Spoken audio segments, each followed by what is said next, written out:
اپنی ہر خوشی میں بھی جو ہم غم سید الشہداء علیہ الصلوۃ والسلام برپا کرتے ہیں، مجلس کرتے ہیں، اکثر مقامات پر جو ہے وہ ماتم بھی ہوتا ہے، یہ کہاں تک صحیح ہے؟ دیکھیں، یہ جو مسئلہ ہے حقیقت میں عیب نہیں ہے اس میں. اس کی وجہ یہ ہے کہ ہمارے پاس حدیثیں موجود ہیں اس طرح کی کہ اہل بیت علیہ السلام کا غم اور اہل بیت علیہ السلام کی خوشی جی ہماری خوشی اور غم کے اوپر فوقیت رکھتی ہے، بے شک، اس میں کوئی شک نہیں ہے. جی.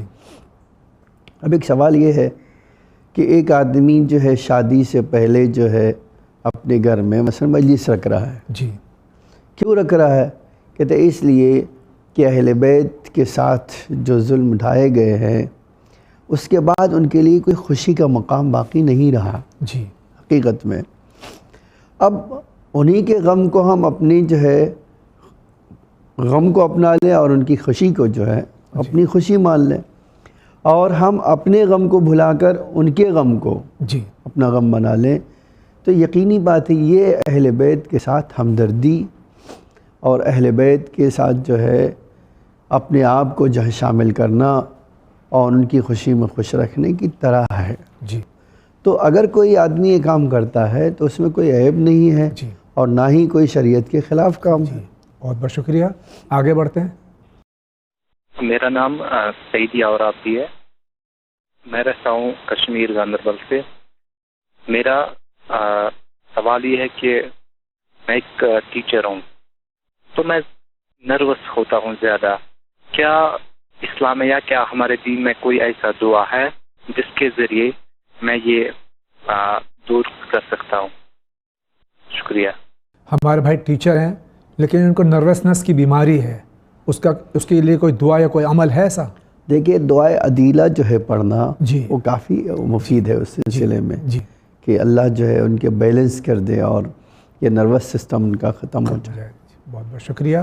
آپ فرمائیے، آپ کیا کہنا چاہ رہے تھے؟ میں رائے گڑھ سے بول رہی ہوں، حفیظہ خاتون. میرا سوال ہے کہ جو ماں دودھ پلاتی ہے چھوٹا میں تو وہ دودھ بخشنے کے لیے گواہ کا ضرورت پڑتا ہے، یہی جواب ہم کو چاہیے. اور جو نکاح ہوتا ہے، جو دین مہر جو ہوتا ہے، وہ چیز بخشنے کے لیے اس میں بھی گواہ کا ضرورت پڑتا ہے کیا؟ یہی جواب ہم کو چاہیے. السلام علیکم. ماں سے دودھ بخشوانا یہ شریعت میں کیا ہے، اس کا حکم ہے؟ دیکھیے، یہ جو مسئلہ ہے، ماں جو دودھ پلاتی ہے اس کی اجرت لینے کی حقدار ہے. جی ٹھیک ہے. بخش دینا یعنی وہ حقدار ہے، اب لینا یا نہ لینا اس کے اوپر ڈیپینڈ کرتا ہے. جی. اور جنرلی عام طور سے کوئی ماں جو ہے اس دودھ کے پیسے کی ڈیمانڈ نہیں کرتی ہے. نہیں، بچے سے کہہ رہی جوان ہو گیا کہ اگر یہ کام نہیں کرا تو دودھ نہیں بخشوں گی. دیکھیے، یہ شاید دودھ نہیں بخشنا، میں اپنا حق تم کو معاف نہیں کروں گی. جی. نہ یہ کہ یہ کہنا چاہتی ہوگی کہ بھئی میں تمہیں ہرگز جو ہے دودھ بخشنے کا مطلب کیا ہے؟ تو یہی ہے کہ اس کا حق، جب بچہ تو بالغ تھا ہی نہیں، اس نے دودھ پیا تو اس میں کیا قصور ہے اس کا بچے کا؟ اس میں بچے کا قصور نہیں ہے. لیکن یہ بات تو ہے کہ اس کا حق جو ہے، جی جو زحمتیں ہیں اس کی، ایک ماں جو زحمت اس بچے کو پالنے میں جی لگا رہی ہے، ایفرٹس لگا رہی ہے، قربانیاں دے رہی ہے، اس کی اجرت مطالبہ کر سکتی ہے. ہاں کر سکتی ہے. دوسرا سوال جو ہے، نکاح کے سلسلے میں اس وقت گواہوں کی ضرورت ہے؟ نہیں، کوئی گواہ کی ضرورت نہیں. طلاق میں ضرور ہے، جی، نکاح میں نکاح میں کوئی. آگے بڑھتے ہیں. میں شمیم اختر بول رہا ہوں رائے گڑھ سے کہ جو جمعہ کی نماز پڑھنے جاتے ہیں تو وہ پڑھنے کے بعد تو جمعہ کی نماز پڑھنے جاتے ہیں تو وہاں پر ہم کو وہاں پر سنت تو پڑھیں گے تو کس طرح پڑھیں گے، ہے نا؟ داخل مسجد پڑھیں گے یا قابل جمعہ پڑھنا پڑتا ہے؟ 2 رکعت کی یا 4 رکعت دوری پڑھنا پڑتا ہے؟ اس کے بارے جانکاری چاہیے. رائے گڑھ سے ہمارے بھائی کا سوال ہے کہ جمعے کی نماز پڑھنے جاتے ہیں تو سنت کس وقت پڑھیں، نفل نمازیں جو ہیں؟ دیکھیے، جمعہ جو نماز ہوتی ہے وہ مستحب نماز پڑھنا چاہتے ہیں تو ظہر سے پہلے آپ بالکل پڑھ سکتے ہیں. نماز جعفر طیار کے کافی اسی میں آئے فضیلت کے کہ آپ نماز جعفر طیار پڑھ لیجئے. جی. خوب، تو یہ جو کہہ دینا ہے کہ مثلا کب پڑھنا چاہیے، نافلے کا وقت تو معین ہے. جی. ظہر سے پہلے آپ پڑھنا چاہتے ہیں پڑھ لیں، عصر کے بعد پڑھنا چاہتے ہیں تو بھی پڑھ سکتی ہے. جنرلی اس میں کوئی پریشانی کہاں پہ ہے کہ آپ کہہ رہے ہیں کہ میں نماز نہیں پڑھ سکتا؟ نماز پڑھ سکتے ہیں. بہت بہت شکریہ. آگے بڑھتے ہیں. میں ڈونگری سے بول رہی ہوں اور میرا نام زرین ہے. میں یہ پوچھنا چاہتی ہوں کہ ام داؤد کا جو عمل ہے، تو ام داؤد کون تھے؟ یعنی پیغمبر میں سے تھے یا کسی امام میں سے تھے؟ یعنی کیا ہے ان کی اسٹوری؟ یعنی مجھے پتہ چاہیے کرنے کا ہے اس کے لیے. اور جعفر طیار کا جو نماز ہے ان کے بارے میں مجھے صحیح طریقے سے معلوم کرنا ہے. مختصراً بتا دیے عمل ام داؤد. ام داؤد نبی تو نہیں ہو سکتی، اور جعفر طیار علیہ السلام. ام داؤد جب آپ خود کہہ رہی ہیں تو داؤد کی ماں. جی. حقیقت میں داؤد جو ہے بیٹا تھا جی جو ہے، اور وہ جیل میں بند ہو گیا تھا اور امام صادق علیہ السلام کے چاہنے والوں میں سے تھا. جی. جب وہ جیل میں بند ہو گیا تو اماموں سے اس کا راستہ پوچھا کہ ہم اس کو کیسے جو ہے جیل سے آزاد کرائیں، تو امام نے وہ عمل بتایا. بے خطا جیل میں تھا وہ. جی. وہ جو بتایا کہ یہ عمل کرو تمہارا بچہ آزاد ہو جائے گا جیل سے. جی. اس کی ماں نے وہ عمل کیا اور وہ بچہ آزاد ہو گیا. اسی کو ہم کہتے ہیں عمل ام داؤد. جی. جعفر طیار کی نماز. جعفر طیار کی نماز جو ہے یہ بھی 2 رکعت نماز ہے، اور اس میں جو ہے ذکر رکوع اور جو ہے استغفار کی بہت اہمیت ہے. جی. اور یہ جعفر طیار کون تھے؟ بہن کو بتا دیجیے. مولا علی کے بھائی تھے. جی. اور ان کے جو ہے جنگ میں بازو قلم ہو گئے تو اسے طیار کہا جاتا تھا. جی. اور انہی کو ایک نماز جو ہے نماز حاجت بتائی گئی، اور نماز حاجت کی بہت اہمیت ہے. جعفر طیار نماز تو اللہ کی ہے لیکن ان کے نام سے منسوب ہے. ہاں جی. نماز تو اللہ ہی کی ہوتی ہے. ہر نماز اللہ کی، ہر نماز اللہ ہی کے لیے، عبادت اللہ کے لیے، رکوع سجدہ اللہ کے لیے. بے شک. لیکن وہ نام سے ان سے اس لیے منسوب کی گئی کہ انہی کو تعلیم دی گئی تھی. جی. اور یہ حضرت جعفر طیار جو تھے حضرت ابو طالب کے بیٹے تھے، مولا علی کے بھائی تھے. جی. بہت بہت شکریہ. آگے بڑھتے ہیں. جی. میرا نام کائنات رضوی ہے. میں بلند شہر سے بول رہی ہوں. میرا سوال یہ ہے، ایک لڑکا اپنی ماں سے بدتمیزی سے بولتا ہے تو اس کا کیا ہونا چاہیے؟ مطلب کیسے اپنی ماں سے حقوق ہونے چاہیے، کیسے بولنا چاہیے؟ میرا دوسرا سوال یہ ہے کہ ایک بہو اپنی ساس سے اونچی آواز سے بول سکتی ہے کیا؟ بیٹا ماں سے بدتمیزی کرے، یہ جو مسئلہ ہے کہ لا تقل لہما اف، جی، خود یہ بتاتا ہے کہ ماں باپ میں سے کسی کے بھی سامنے اولاد کو یہ حق نہیں ہے کہ اف کرے. جی. تو اب آپ سوچ سکتے ہیں کہ جب اللہ چاہتا ہے، اللہ کا رسول یہ چاہتا ہے، قرآن میں یہ کہہ رہا ہے کہ اف تک نہیں کہہ سکتے. جی. تو ہر صورت میں ماں باپ کا احترام کرنا ہوگا. میں ایک جملہ کہنا چاہتا ہوں، بہت اہمیت کا عامل ہے. ہمارے بزرگ علماء نے کہا ہے کہ اولاد کی کامیابی ماں باپ کی خوشنودی میں محدود ہے، بے شک منحصر ہے. بے شک. اسی لیے وہ کہتے تھے کہ کوشش کر کے تم اس کی رضا لے لینا، جی، تاکہ تمہاری زندگی آسان ہو سکے. جی. میں نے بہت سارے ایسے لوگوں کو دیکھا ہے جو صرف ماں باپ کی دعاؤں سے کامیاب ہوئے. جی، بے شک. ان کے اندر کوئی خصوصیت نہیں تھی، کمال نہیں تھی، لیکن ان کے ساتھ ان کے ماں باپ کی دعا تھی تو وہ کامیاب ہو گئے. جی. اسی کے برخلاف ماں باپ کی ناراضگی بہت جلد بلاؤں کے نازل ہونے کا سبب بن جاتی ہے. ایک جملہ آپ کے سامنے نقل کرنا چاہتا ہوں، بہت اہمیت کا حامل ہے. یہ پیغمبر اکرم نے صلی اللہ علیہ وسلم نے آخری عمر میں جتنے بھی بادشاہ تھے قریب، جو عرب جزیرے کے قریب تھے، خطوط لکھے ہیں. جی. اور ان سب کو اسلام کی طرف آنے کی دعوت دی. انہی میں سے ایک خط پیغمبر نے ایک بادشاہ کو لکھا جو قریب ہے، وہاں کے خطے کے قریب تھا. اس نے پیغمبر کا خط دیکھا اور پھاڑ کے پھینک دیا. جی. جو قاصد تھا وہ واپس پلٹ کر جب گیا تو پوچھا پیغمبر نے کیا، تو اسے بتایا. پیغمبر نے بد دعا کی، اے اللہ، جس طرح اس نے میرے خط کو چاک کر دیا ہے تو اس کے شکم کو چاک کرتے. پیغمبر رحمت کے. جی بے شک. پیغمبر کو کتنا دکھ ہوا ہے کہ مثلا میں ایک خط بھیج رہا ہوں، ٹھیک ہے تم ریئیکٹ کرو، اس کی توہین تو نہیں کر سکتے. جی. پیغمبر نے بد دعا کی. کچھ دنوں کے بعد پھر خبر پیغمبر کو ملی کہ کسی نے اس کے پیٹ کو چاک کر دیا اور مار دیا. جی. پوچھا پیغمبر نے کس نے مارا ہے؟ تو جواب دیا کہ خود اسی کے بیٹے نے ہی اس کے باپ کو مار دیا. روایت کا جملہ ہے کہ پیغمبر نے 3 بار اپنے زانوں پہ مار کر کہا اے کاش بیٹے نے نہ مارا ہوتا. جی. اللہ اکبر. تو پوچھا کہ پیغمبر نے کیوں ایسا آپ کہہ رہے ہیں؟ تو پیغمبر نے جواب دیا مجھے ایسا لگتا ہے کہ بہت جلد وہ جوان سال خود بخود مر جائے گا. جی. باپ کے ساتھ اس نے ایسا کیا ہے، بہت جلد اس کا انتقام اللہ اس سے لے لے گا. آپ کبھی اس جملے کو تصور کریں، پیغمبر کا مخالف ہے، جی. اللہ کو نہیں مانتا ہے، اس کے باوجود پیغمبر کہتے تھے کہ اس نے مارا ہے تو بہت جلد مکافات عمل کی بنا پر اس کو اس دنیا سے جوان سالی میں موت آئے گی. اللہ اکبر. جی. تو یہ کہنا چاہتا ہوں ماں باپ کی بد دعا جس طرح ان کی دعا بہت زیادہ انسان کو کام آتی ہے، اسی طرح ان کی بد دعائیں بھی بہت جلد انسان کو لگ جاتی ہیں. یہ فرما رہی ہیں کہ بہو کو ساس کے ساتھ بلند آواز سے بدتمیزی بات کرنی چاہیے. دیکھیے بڑوں کا احترام کرنا چاہیے. جی. پیغمبر خود فرماتے تھے وقروا کبارکم، جی. اپنے بزرگوں کا احترام کرو. جی. لیکن ایسا نہیں کہنا چاہتا ہوں کہ نند یا ساس جو ہے وہ نبی کے حکم میں ہے، جی. کہ وہ جو بھی کرے اور ہم ان کے سامنے اف نہیں کر سکتے، ایسا بہو کے لیے نہیں حکم ہے. جی. بہو کو بھی اپنے دفاع کا حق ہے، جی. لیکن بزرگی کے احترام کے ساتھ. جی. بہت بہت شکریہ. اگلے سائل کا سوال لیتے ہیں. میں اتنی پڑھی لکھی نہیں ہوں، لیکن نماز روزہ سب کچھ کرتی ہوں. میں جتنے میرے بہن لوگ میرے کو سکھائے ہیں اتنا میں کرتی ہوں. تو لوگ بلاتے ہیں میرے کو مجلس سے شہدائے کربلا پڑھنے کے لیے، اور میں جگہ گھر گھر جاتی ہوں پڑھنے کے لیے.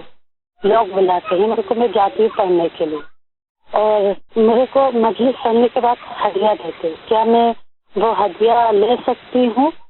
اور لے سکتی ہوں کیا اپنے اوپر خرچ کر سکتی ہوں؟ میرا دل نہیں مانتا ہدیہ لینے کے لیے اور اپنے اوپر خرچ کرنے کے لیے. وہ لوگ ہدیہ کے نام پر دیتے ہیں، میں لیتی ہوں، پھر میں میرے امی کے لیے کچھ بھی صحرا اور نیاز ہوتا ہے تو اس میں چڑھا دیتی ہوں. تو میرے یہ سوال کا جواب پلیز ضرور شامل کریں اور میرے لیے دعا کیجیے کہ میں اور مجلس پڑھوں اور میرے کو اور علم حاصل ہو. السلام علیکم. بہن کو جو ہے یہ مجلسیں پڑھتی ہیں گھر گھر جا کے، وہاں ان کو لوگ ہدیہ دیتے ہیں، یہ کیا اپنے اوپر خرچ کر سکتی ہیں؟ دیکھیے یقیناً کر سکتی ہے، اس میں کوئی پریشانی نہیں ہے. لیکن ایک بات آپ کی اسی بات میں اضافہ کر دوں، ہمارے علماء نے خواتین کے لیے الگ مجلسیں لکھی ہیں. جی. ٹھیک ہے. مثلاً 30 مجلسیں، 20 مجلسیں. جی. میرا مشورہ ہے کہ میری بہن سے کہ آپ انہی مجلسوں کو لے لیجئے جی. جو معتبر علماء نے خاص طور سے ہمارے معاشرے کے لیے لکھی ہے. جی. وہ پڑھیے، آپ کو اللہ اجر بھی دے گا. اور یہ امام حسین کی مجلس پڑھ کر اگر کوئی ہدیہ مل رہا ہے تو یہ شرف کی بات ہے، آپ استعمال کیجئے، کوئی مسئلہ نہیں ہے. بہت بہت شکریہ. اگلا سوال لیتے ہیں. جاوید بھائی، ہمیں واجب غسل کے بارے میں پوچھنا تھا. جیسے کہ واجب غسل ہوتا ہے، ہم 15 منٹ کے بعد یا 6 گھنٹے بعد غسل کو کرتے ہیں، تو اب ہم اس غسل کو واجب کی نیت سے کریں گے، خلی قربتن کی نیت سے کریں گے؟ اور اس میں ایک سوال یہ پوچھنا تھا، جیسے کہ ہم غسل کے لیے سر پہ پانی گھیرتے ہیں، مان لیا ہم نے ایک جگ میں پانی لیا اور ہم کو جگ کے پانی کو سر پہ گھیرتے ہیں، اس پانی کو میں ایک دفعہ ہی گھیرنا ہے یا 3 دفعہ توڑنا ہے اسی پانی کو؟ بس یہی پوچھنا تھا. خدا حافظ. ہمارے بھائی کا سوال ہے کہ جو واجب غسل ہے، غسل جنابت، تو اس کو جو ہے وہ اگر ہم نماز کا وقت ہو یعنی صرف قربتاً اللہ کی نیت سے کر سکتے ہیں؟ جی ہاں بالکل کر سکتے ہیں. خاص طور سے نماز کا وقت نہیں ہوا ہے تو قربتاً اللہ کی نیت سے کرنا چاہیے. جی. دوسرا سوال یہ ہے ان کا کہ پانی ایک بار ڈالنا ہے یا 3 بار ڈالنا ہے سر اور دائیں؟ دیکھیے یہ کہیں نہیں ہے کہ 3 بار ڈالنا ضروری ہے. یہ ضروری ہے کہ وہ پوری سر و گردن آپ کا دھل جائے مثال کے طور پر. پھر دائنا حصہ دھو جائے، پوری طرح سے پانی دائیں حصے میں پہنچ جائے، بائیں حصے میں پہنچ جائے. اب آپ ایک جگ میں ڈالنے سے پہنچا سکتے ہیں، ایک چلو سے پہنچا سکتے ہیں، ایک شاور سے پہنچا سکتے ہیں. وہ 3 بار کی شرط نہیں ہے، پورے جسم کا گیلا ہونا ضروری ہے. ہاں وہ پانی پہنچنا ضروری ہے. جی بہت بہت شکریہ. اگلا سوال لیتے ہیں. میرا نام شہناز ہے اور میں بمبئی کرلا سے بات کر رہی ہوں. میرا پہلا سوال تو یہ ہے کہ کیا اثنا عشری یعنی سید زادہ جو عابدی ہے وہ باربر کی دکان اس کے اندر پیسہ لگا سکتا ہے؟ دوسرا سوال یہ ہے کہ نماز قضا جو پڑھتے ہیں تو پہلے صبح کی نماز سے شروع کرتے ہیں تو اس میں اذان اور اقامت دونوں کہتے ہیں، اور اس کے بعد میں کیا ہم اسی اذان اور اقامت کے ساتھ میں جو ظہر اثر اور مغربی عشاء ہے کیا وہ پڑھ سکتے ہیں یا الگ الگ ان کے لیے اذان اور اقامت کہی جائے گی؟ پلیز دونوں سوالوں کا ذرا جواب دیں. ایک مومن کے لیے باربر شاپ میں اپنا پیسہ لگانا، خود نہیں کر رہا ہے، کاروبار میں ہے، پیسہ لگانا جائز؟ ہر اس کاروبار میں پیسے لگا سکتے ہیں جو حرام پر مشتمل نہ ہو. جی اس بات کا دھیان رکھنا ہوگا. کوئی مسئلہ نہیں ہے بال کٹوانے یا باربر میں پیسہ لگوانے کا، شرط یہ ہے وہ حرام کاری کے لیے یوز نہ ہوتا ہو. جی دوسرا سوال یہ ہے کہ یہ جو قضا نمازیں ہیں اس میں اگر صبح سے شروع کی تو ایک بار، جبکہ واجب نہیں ہے اذان و اقامت، اگر ایک بار کہہ دی تو کیا دن بھر کی پھر نماز بغیر اس کے پڑھ سکتے ہیں؟ دیکھیے پڑھ سکنا ایک الگ مسئلہ، بالکل پڑھ سکتے ہیں، جی کوئی مسئلہ، لیکن قضا نماز جو ہے ادا کی طرح ہونا چاہیے. جی تو بہتر ہے کہ اذان اور اقامت بھی کہے. جی کیوں ایک ہی اذان اور اقامت سے پورے دن کی نماز؟ آپ کے پاس ٹائم ہے، آپ آرام سے اذان اور اقامت کے ساتھ ہر نماز پڑھ لیجیے. جی واجب نہیں ہے. جی بہت بہت شکریہ. اور اسی کے ساتھ ہم جا رہے ہیں بہت ہی مختصر سے وقفے پہ. وقفے کے بعد حاضر ہوں گے تو انشاءاللہ مزید سوالات آگے خدمت پیش کریں گے.